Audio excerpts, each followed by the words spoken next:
Wasichana ambao mjaolewa mnisikilize.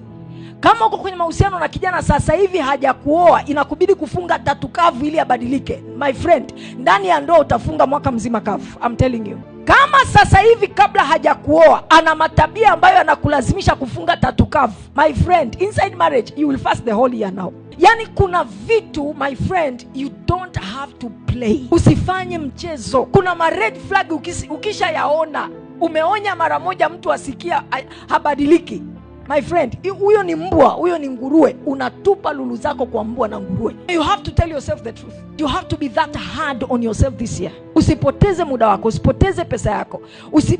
Kuna watu mko hapa mnanisikiliza, yani wewe ndio mkombozi. Kila wakati mtu anajitumbukiza kwenye shida, ni wewe unaenda kuokoa. Kila wakati anajitumbukiza kwenye madeni, ni wewe unaenda kulipa. Kila wakati anajitumbukiza kwenye sijui maugomvi, ni wewe unaenda this year don't do that. Don't do that. You don't have that time to waste. You don't have that energy to waste. Badala ya kutumia lulu zako kwa mbwa na nguruwe, zilete kanisani. Build your life. Tumia resources ambazo Mungu amekupa to build yourself. Sichana mnaonisikiliza hapa, don't build a man. Don't build a man. Let him build himself.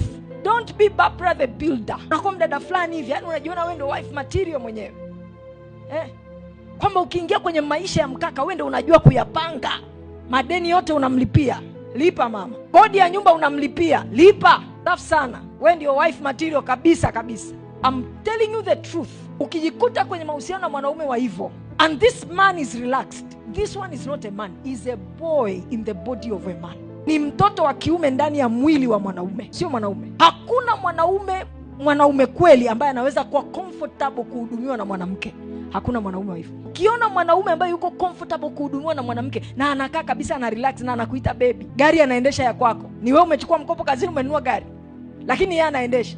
Na akiendesha ikiharibika anapiga simu, baby, gari imeharibika. My friend, that one is not a man. You are not going to be a wife to him. You are going to be his mother. And I'm telling you, it is hard. It is difficult.